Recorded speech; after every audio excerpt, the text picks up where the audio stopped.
नमस्कार, यो हो ग्यालेक्सी प्रदेश न्यूज। सही सूचना र प्रष्ट विश्लेषण सहित उपस्थित भएका छौं। सुरुमा हेडलाइन्स।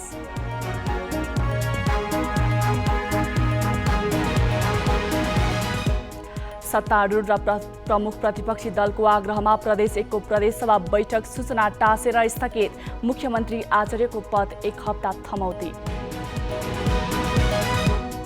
बाढी पीडितका लागि तत्कालै राहतको प्याकेज ल्याउने प्रधानमन्त्री देउवाको आश्वासन। प्रधानमन्त्रीले आफूहरूलाई नभेटेको पीडितको गुनासो। पोखराका बालवाड, रुगाखोकी, ज्वरो र निमोनियाले ग्रस्त बिरामीले भरिँदै। कोरोना संक्रमणको जस्तै लक्षण देखिएको चिकित्सकको भनाइ। कोरोनाको जोखिम घट्न थालेपछि धनकुटाको सागुरी गढीका होमस्टे सञ्चालनमा, पर्यटकको संख्या भने न्यून।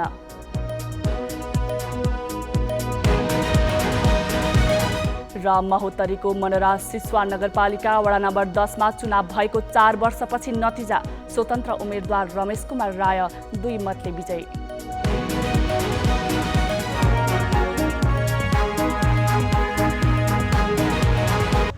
अब न्यूज विस्तारमा। प्रदेश 1 को प्रदेशसभा बैठक बस्दै नबस्दै स्थगित भएको छ। आज बोलाइएको बैठकमा मुख्यमन्त्री भीमप्रसाद आचार्यले विश्वासको मत लिने कार्यसूची थियो, तर कार्यव्यवस्था परामर्श समितिको सिफारिसमा बैठक बस्दै नबस्दै स्थगित भयो। दिउँसो 12:30 बजेका लागि बोलाइएको बैठक 2:30 बजे स्थगित गरिएको थियो। सत्तारूढ नेकपा एमाले र प्रमुख प्रतिपक्षी नेपाली कांग्रेसले यसअघि नै बैठक स्थगित गर्न सभामुखलाई आग्रह गरेका थिए। प्रदेशसभाको अर्को बैठक कार्तिक 15 गते दिउँसो 12:30 बजे बस्ने गरी बोलाइएको छ।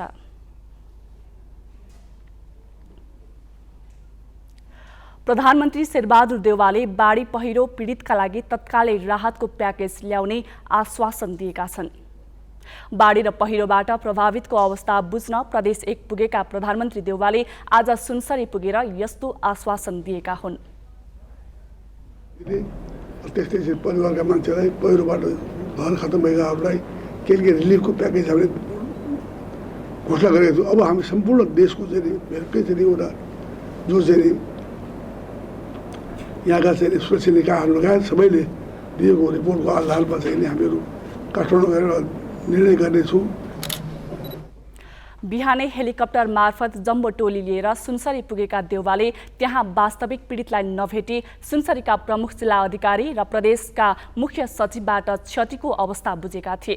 टोलीमा प्रधानमन्त्री देउवासँगै ऊर्जा मन्त्री पम्फा भूषाल, कानुन मन्त्री ज्ञानेन्द्र बहादुर कार्की तथा स्वास्थ्य राज्य मन्त्री भवानी खापुङ सहभागी छन्। नेपाली कांग्रेसको महाधिवेशनको विषयमा कांग्रेस नेताहरूले नै फरक धारणा राखेका छन्। केन्द्रीय सदस्य शेखर कोइरालाले कांग्रेसको महाधिवेशन मङ्सिरमा हुन नसक्ने बताएका छन् भने गगन थापाले महाधिवेशन तोकिएको मितिमा हुने तर्क गरे। नेतृत्वको लागि नेतृत्व तहबाट नै आलटाल भएको नेता कोइरालाको आरोप छ। प्रेस युनियन धादिङले धादिङ बेसीमा आयोजना गरेको पत्रकार सम्मेलनमा नेता कोइरालाले तोकिएको समयमा अधिवेशन भएन भने नेपाली कांग्रेसको अवस्था झन खराब हुने बताए।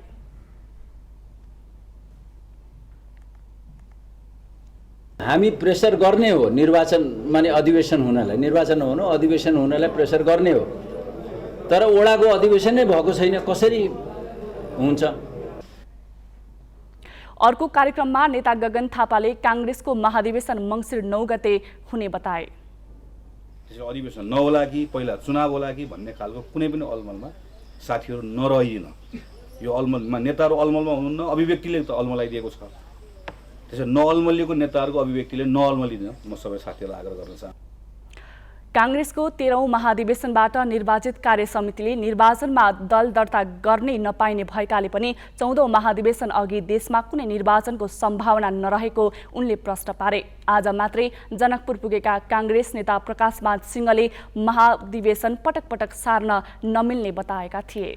पोखरामा अस्पतालका बालवार्ड बिरामीले भरिएका छन्। पश्चिमाञ्चल क्षेत्रीय अस्पताल, ओम अस्पताल, जीएमसी मेडिकल कलेज, मणिपाल शिक्षण अस्पताल लगायतका ठूला अस्पतालमा रुगाखोकी, ज्वरो र निमोनियाले ग्रस्त बालबालिका बढेका हुन्।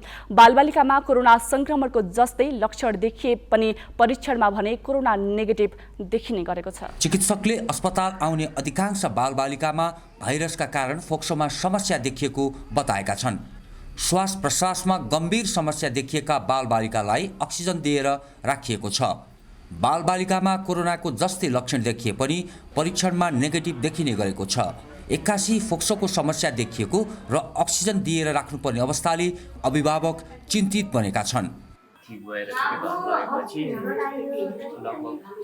फेरि 3 दिनपछि फेरि त्यस्तै भयो। अनि चाहिँ अब हस्पिटल लगेर उपचार भइसक्यो। अब त्यो हस्पिटलले होइन भयो। अनि गाउँतिरै जडीबुटी यताउति गरिदियो। त्यसपछि 1 महिना जतिपछि फेरि लिएर यहाँ आउँदा निमोनिया भयो। हातमा थोरै दाग देखियो, निमोनिया छ। अनि यो अक्सिजन चाहिँ चढाउनु पर्ने कति भयो चढाएको चाहिँ? पछिल्लो 2 महिना यता पोखराका अस्पतालहरूमा मात्रै श्वास प्रश्वासको समस्याबाट 17 जना बालबालिकाको मृत्यु भइसकेको छ। उपचारपछि 300 जना निको भएका छन्। अहिले दैनिक 100 बालबालिका फोक्सोमा समस्या र निमोनिया भएर अस्पताल आउने गरेका छन्। तीमध्ये धेरै बालबालिकामा अक्सिजनको लेभल निकै कम भएको देखिने गरेको चिकित्सकहरू बताउँछन्। दसैँको बेलामा पनि हामीहरूकोमा धेरै थिए बच्चाहरू, र ती बच्चाहरूमा अधिकांशको लक्षण रुगाखोकी, ज्वरो र कोखा हान्ने, र तिनीहरूलाई अघिल्लो सालको भन्दा अहिले फरक प्रकृतिको के छ भन्दा ती बच्चाहरूमा अक्सिजन लेभल घट्न गइरहेको छ। त्यो अक्सिजन लेभल घटेको कारणले गर्दा हामीले अक्सिजन दिनुपर्ने बाध्यता छ। विगतका वर्षमा पनि बालबालिकामा चिसोको कारण निमोनिया देखिए पनि यसपटक रगतमा अक्सिजनको तह समेत घटेको पाइएको छ। अहिले देखिएको संक्रमणबारे अध्ययन गर्न चिकित्सकले सरकार र विश्व स्वास्थ्य सङ्गठनलाई गुहार मागेका छन्। चिकित्सकले रोग लाग्नुको कारणबारे तत्कालै अनुसन्धान गरी समाधान गर्न ढिलाइ भए बालबालिकामा यस प्रकारको संक्रमणले भयावह रूप लिन सक्ने चिन्ता व्यक्त गरेका छन्। क्यामेरामा महेश ढुङ्गानाको साथमा उत्तम Paudel, galaxy 4K Pokhara.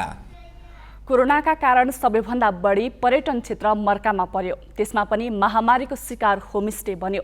Corona प्रभाव घट्दै गएपछि लामो समयदेखि बन्द रहेका होमस्टे सञ्चालनमा आउन थालेका छन्। यसले पर्यटन व्यवसाय उत्साही बनेका छन्। धनकुटाको सागुरीगढी गाउँपालिकामा पर्ने नाम्जे थुम्कीका होमस्टे कोरोनाको कारण लामो समयदेखि सञ्चालन भएनन्। होमस्टे बन्द भएसँगै आम्दानीको स्रोत सुकेपछि होमस्टे सञ्चालक वैकल्पिक व्यवसाय गर्ने सोचमा थिए। तर गत असोज 1 गतेबाट होमस्टे सञ्चालनमा आएसँगै उनीहरूमा आशा पलाएको छ। अलिकति सुधार आउन थालेछ। हाम्रो होमस्टे सञ्चालन गरेर पाउन आउनुहुन्छ। कमसेकम मेरोमा अहिले मेरो आफ्नै घरमा मात्रै 1 गतेदेखि करिब 80 जना जस्तो बसाइ भइसक्यो। कोरोना संक्रमण तीव्र हुँदा नाम्जे थुम्कीका होमस्टे सञ्चालनमा आएनन्। सो समयमा 1 करोड भन्दा बढी नोक्सानी बिहोर्नु परेको सञ्चालकहरूको भनाइ छ। लामो समयदेखि बन्द होमस्टे सञ्चालनमा आए पनि पर्यटक भने कमै संख्यामा आउने गरेका छन्। भन्दा नि अब पहिला अब होइन प्रत्येक घर हाम्रो 13 घरमा थियो होइन, 13 घरमा नआएर अरू ठाउँमा नि हामी दिन्थ्यो। अहिले त कुनै घर अब खुल्ला हुन्छ। हेर्नुहोस् न यहाँ नै एकाधिकमा चाहिँ छ होइन, तल घरमा आउँदा 3-4 घरमा छ, 4-5 घरमा छैन भने। पर्वतको मोदी गाउँपालिकाको चित्रे गाउँका होमस्टे पनि कोरोना महामारीका कारण 2 वर्षसम्म पाहुना विहीन बने। अहिले भने होमस्टेका ढोका खुलेका छन्। आँगनमा पाहुना आउन थालेका छन्। तर होमस्टेसम्म पुग्ने मोटर बाटोको अवस्था भने बिजोग छ। यो बाटो बनाउने कुरा म त अब हामी जनताले र हामी सर्वसाधारणले अब गर्न सक्ने कुरा भएन। यो चाहिँ नि अलिकति उच्च तहमै बस्ने हाम्रो राजनीतिक दलका नेताहरू भनौँ अथवा हाम्रो जुन एकदम मन भएको देश विदेशमा बसेका दाजुभाइहरू उहाँहरूको आर्थिक सहयोगबाट म त यो सम्भव छ भन्नलाई यो डिपिआर भइरहेको छ। अब छिट्टै हुन्छ भन्ने कुरा गत सालबाटै हामीले सुनिरहेको हो। पाहुना आउने क्रम भएको छ र अब बाटो चाहिँ भौगोलिक हिसाबले यो पहाडी बाटो अब 7 किलोमिटर जति कच्ची बाटो छ। अहिले प्रशासनले पनि त्यति साथ नदिएर बाटो अलि राम्रो भइदियो भने अझ हामीलाई सहज हुन्थ्यो होइन। सरकारको पनि यतातिर अवश्य पनि ध्यान गएको छ। अब योजनाहरू त परिरहेका छन्, काम गर्दा समय त लाग्छ नै। गुरुङ समुदायको बाहुल्य रहेको चित्रेका 7 घरमा सञ्चालित होमस्टेमा एकैपटक 70 जना पाहुना राख्न सकिन्छ। ग्रामीण पर्यटनको मुख्य आधार होमस्टे बनेको छ, तर होमस्टेमा पुग्न ग्रामीण सडक कमजोर छन्। कोरोनापछि उठ्न थालेको होमस्टे व्यवसायलाई गति दिन सडक पूर्वाधारको स्तरोन्नति गर्न जरुरी छ। सुनसरीबाट सन्तोष काफ्लेका साथमा सुमनजङ थापा, ग्यालेक्सी 4K, पर्वत। महोत्तरीको मनरा सिस्वा नगरपालिका वडा नम्बर 10 को अध्यक्षतामा स्वतन्त्र उम्मेद्वार रमेश कुमार राय विजयी भएका छन्। सर्वोच्चको फैसलापछि आज भएको पुनः मतगणनामा राय 2 मतले विजयी भएका हुन्। रायको 268 मत आएको छ भने कांग्रेसका अरुण कुमार चौधरीको 266 मत आएको छ। सर्वोच्च अदालतको फैसलासँगै 4 वर्षपछि मतगणना भएको हो।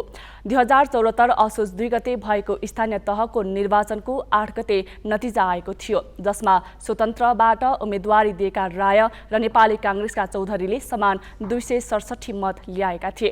दुवैजनाको मत बराबर भएपछि गोला प्रथाबाट अरुण चौधरी निर्वाचित भएको घोषणा निर्वाचन कार्यालय महोत्तरीले गरेको थियो।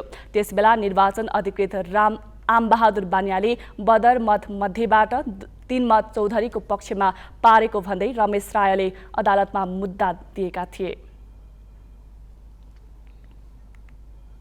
दशैं मनाउन घर गएका बाजुराका स्थानीय तह सहितका सरकारी कार्यालयका कर्मचारी कार्यालय खुलेको हप्ता दिन बित्दा पनि फर्केका छैनन्। जिल्लाका 4 नगरपालिका र 5 गाउँपालिका सहित जिल्ला स्थित सरकारी कार्यालयका कर्मचारी दशैं मनाउन घर गएको 2 हप्तामा पनि काममा नफर्केका हुन्।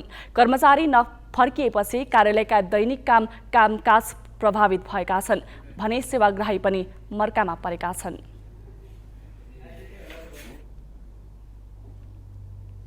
गत वर्ष दोलखामा लापिलाङ बन्देथली गाउँको भिरबाट ठूलो पहिरो आयो। रानीवन पहिरो नाम दिएको पहिरोले 26 घर विस्थापित भए। ती परिवार अहिले पनि सामुदायिक भवन र गोठमै बास छ। त्यही रानीवन पहिरोले कटान गर्दै ल्याएपछि त्यो वर्ष बर्सात लगेपछि गाउँभन्दा मुनि कटान सुरु भयो र साउनदेखि ठूलो पहिरोमा परिणत भयो। 1 वर्ष अघि गएको पहिराले कालिन्चोक गाउँपालिका लापिलाङका गणेश बहादुर श्रेष्ठको खेत बगायो। दुःखले जोडेको घरमुनिसम्म पहिरो पुगेको छ। कुन बेला तान्ने हो टुङ्गो छैन।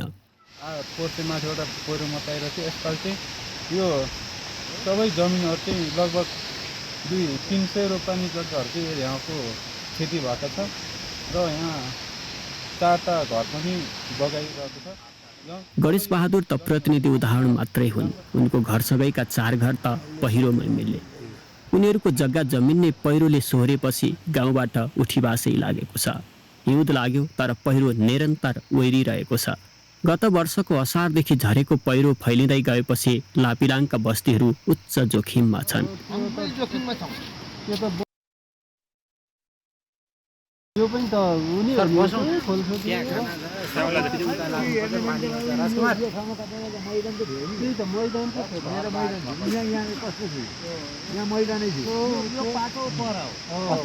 एक वर्षदेखि लगातारको पहिरोका कारण लापिलाङका 20 घर परिवारको उठीबास नै लागेको छ। पहिरोका कारण गत वर्ष बन्देथली र आसपासका 10 घर परिवारको उठीबासै लाग्यो। अहिले पनि झन्डै 15 घर परिवारको उठीबास नै हुने गरी पहिरोले कटान गरिरहेको छ। सयौं परिवार विस्थापित बनेका छन्।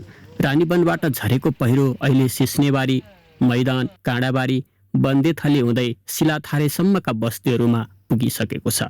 पहिरोका कारण त्यस क्षेत्रका स्थानीय जेठ अन्तिमदेखि नै घर छाडेर अन्यत्र कष्टकर रूपमा बसोबास गरिरहेका छन्। दीर्घकालीन रूपमा चाहिँ हामीले त्यो पहिरोलाई चाहिँ व्यवस्थापन गर्नको निम्ति चाहिँ हामी स्थानीय गाउँपालिका, हामी प्रदेश सरकार र सङ्घीय सरकार मार्फत अनुरोध पत्र पठाएका छौँ।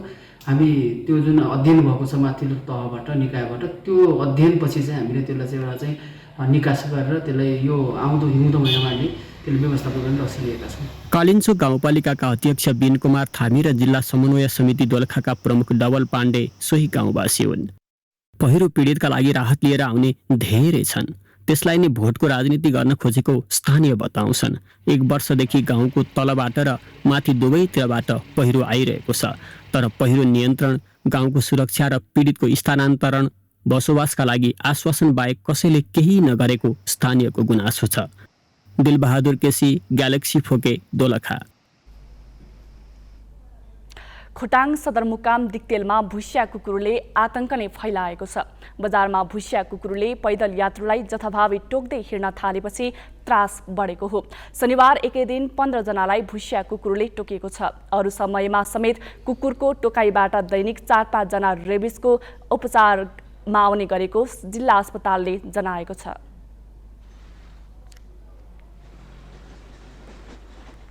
अहिलेसम्म चाहिँ 15-16 जना आइसक्नु भएको छ।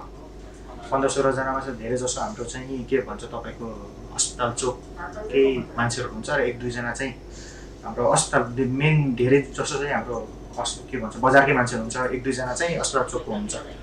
आज कुरा गर्दाखेरि चाहिँ अब सबै यो जति 15-16 जना मध्ये हामीले चाहिँ 12 जना जस्तो 12 जनालाई चाहिँ हामीले अब उहाँको अलि भ्याक्सिनै चाहिने भएकोले एन्टी रेबिज भ्याक्सिन लगायौँ।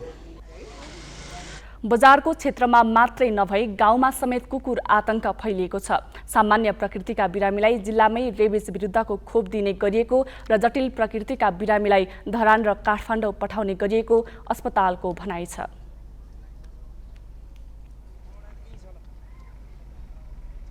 आफ्नै पहलमा पूरा हुन सक्ने कामका लागि पनि सरकारी मुख ताक्ने नेपाली चलन नयाँ होइन। आफू जिम्मेवार नहुने तर सरकारी निकायलाई गाली गरेर नथाक्ने क्रम चलि नै रहेको छ। तर दाङका अटो चालक यस मामिलामा अलि फरक देखिएका छन्। भत्किएको सडक टालिदिन सरकारवाला निकायसँग पटक पटक आग्रह गर्दा पनि नटेरेपछि आफै खाल्डाखुल्डी पूर्ण कसिएका छन्। हातमा बेल्चा गैँती लिएर सडक मर्मत गरिरहेका यिनीहरू सडक विभाग र पालिकाले खटाएका कर्मचारी भने होइनन्। बिग्रिएको सडक मर्मत गरिदिन पटक पटक अनुरोध गर्दा पनि कतैबाट सुनवाई नभएपछि सम्बन्धित निकायको ध्यानाकर्षण गराउन खाल्डाखुल्डी पूर्ण कसिएका यिनीहरू तुलसीपुर उपमहानगरभित्र चल्ने अटो चालक हुन्। व्यवसायिक मजदुरहरू मिलेर ठिक छ खाल्डाखुल्डी हामी जसरी भए पनि हामी पुरौँ होइन। जेसो एक दिनको कमाइ त हराउने हो होइन। हामी मात्रै नभएर अन्य त घटना घटिरहेको छ अरे। मोटरसाइकल देखेर स्कुटी लिएर होइन गाडी पनि अब टिपरवाला चेपेर हिँडिन्छ उसले गाडी कुनामा हाल्दै पनि खाल्डाको मतलब छैन सर। हेर्नुहोस् अनि कति घटना भइसक्यो रोडमा हेर्नुहोस्। रोड विभागले हेर्दै हेर्दैन अनि त्यही भएर साङ्ग्रो बाटो भयो सर। त्यही भएर पनि ठिक छ हामी मिलेर गरौँ भन्ने सर। आज जतिसम्म आज भ्याएसम्म हामीले आज खाल्डाखुल्डी पुरेका छौँ। राप्ती राजमार्ग अन्तर्गत दाङको तुलसीपुर, सल्यान रोड, गोदामघर हुँदै गोटी खोलासम्म रहेका खाल्डोखुल्डी पुरेर यिनीहरूले विरोधको नयाँ शैली प्रस्तुत गरेका छन्। खाल्डाखुल्डीकै कारण उक्त राजमार्गमा दुर्घटनाको जोखिम बढेको छ।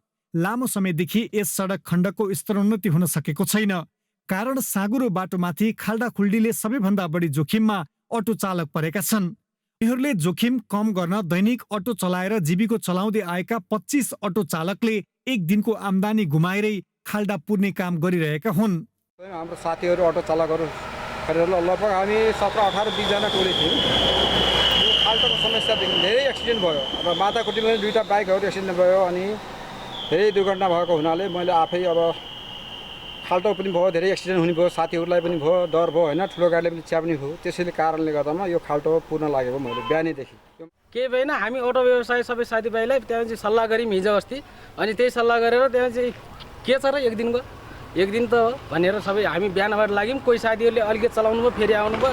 मैले पनि चलाएँ, एकछिन चलाएँ, फेरि सर्वजना हाम्रो क्रम भइरहेको छ। सडक मर्मतमा लाग्नुपर्ने निकाय कानमा तेल हालेर बसेका बेला गरी खाने वर्गले आफै सडक मर्मतमा लागेको यो दृश्यले धेरैको ध्यान केन्द्रित गरेको छ। निराजन डाँगी, ग्यालेक्सी फोके, तुलसीपुर। प्रदेश राजधानी समेत रहेको हेटौडा बजारभित्रकै फापरबारी राईगाउँ जाने बस पार्क अलपत्र छ। स्थान अभावका कारण हेटौडाको सङ्गमचोकमा व्यक्तिको खाली जग्गामा बस पार्क सञ्चालनमा छ। व्यक्तिगत जग्गा हो, त्यहाँ 2 जनाको जग्गा छ। एकजना मेरो र एकजना अर्को साथी हुनुहुन्छ केशव दाई भनेर, 2 जनाको व्यक्तिगत जग्गा हो त्यो। मैले त खास हाम्रो नारायणी यातायात व्यवसाय सङ्घलाई भाडामा दिएको हो। उहाँहरूले कसलाई जिम्मा लगाउनु भयो त्यो चाहिँ थाहा भएन।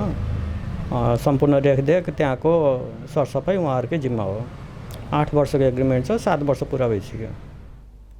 यातायात व्यवसायको संस्था नारायणी सङ्घले व्यवस्थापन गर्ने गरी 2070 सालमा भाडामा लिएकोमा पछि सङ्घले निजी व्यक्तिलाई व्यवस्थापनको जिम्मा लगाएको थियो। सम्पूर्ण रेखदेख सरसफाई लगायतको व्यवस्थापन गर्ने गरी दिएको व्यक्तिले सङ्घको सम्झौता अनुसार काम नगर्दा बस पार्कको कन्त बिजोग भएको छ। बस पार्कको व्यवस्थापन गर्ने मूल जिम्मेवारी पाएको नारायणी सङ्घले सम्झौता बमोजिम काम नगरेकाले सम्झौता खारेजी गर्ने बताएको छ। जग्गावालाले त्यो जसले बस पार्क सञ्चालन गर्ने उसलाई विश्वास नगरे पनि हामीले बिचमा बसेर त्यो सम्झौता गरिदिएका हौँ र उसले बाल हामीले तिर्ने हामीले चाहिँ उसले दिने त्यो खालको व्यवस्थापन गरेको हो। तर अब कुरो के भने उसले सम्झौता अनुसार काम नगरेर हामीले उसलाई पत्र काटिसकेका छौँ। मुख्यतः बस पार्क जस्ता स्थानको उपमहानगरले नै व्यवस्थापन गर्नुपर्ने हो, तर यसतर्फ कुनै पहल भने भएको छैन।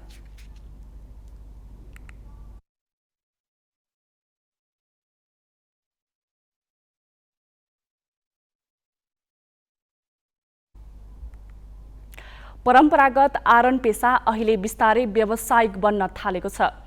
बाबुबाजेको पालादेखि नै बाली प्रथामा आरण चलाउँदै आएका धादिङ मैदीका दलित समुदाय अहिले विभिन्न औजार निर्माण गरेर बिक्री गर्न थालेका छन्। वर्षभरि आरणको बिष्टको कुटो, कोदालो र काट्ने हतियार अर्जापेर आएको थोरै अन्नले घर चलाउँदै आएका समुदाय अहिले पैसामा काम गर्ने भएका छन्।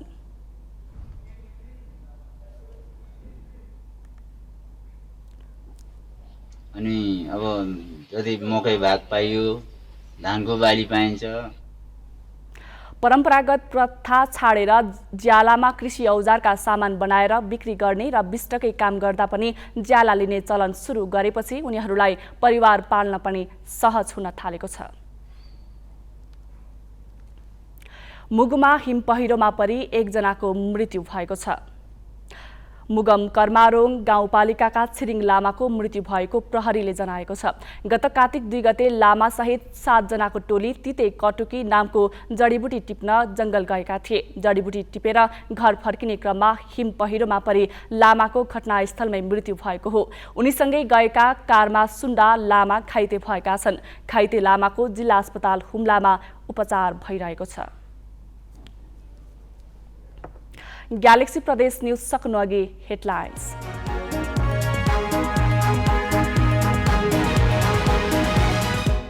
सत्तारूढ र प्रमुख प्रतिपक्षी दलको आग्रहमा प्रदेश 1 को प्रदेशसभा बैठक सूचना टाँसेर स्थगित। मुख्यमन्त्री आचार्यको पद 1 हप्ता थमौते।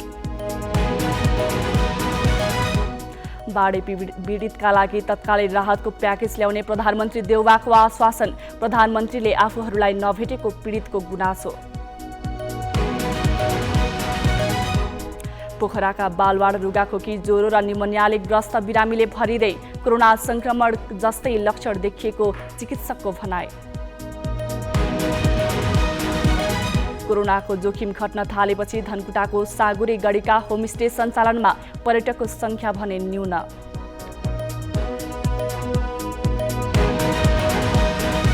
र महोत्तरीको मनोराज सिस्वा नगरपालिका वडा नम्बर 10 मा चुनाव भएको 4 वर्षपछि नतिजा। स्वतन्त्र उम्मेद्वार रमेश कुमार राय 2 मतले विजयी।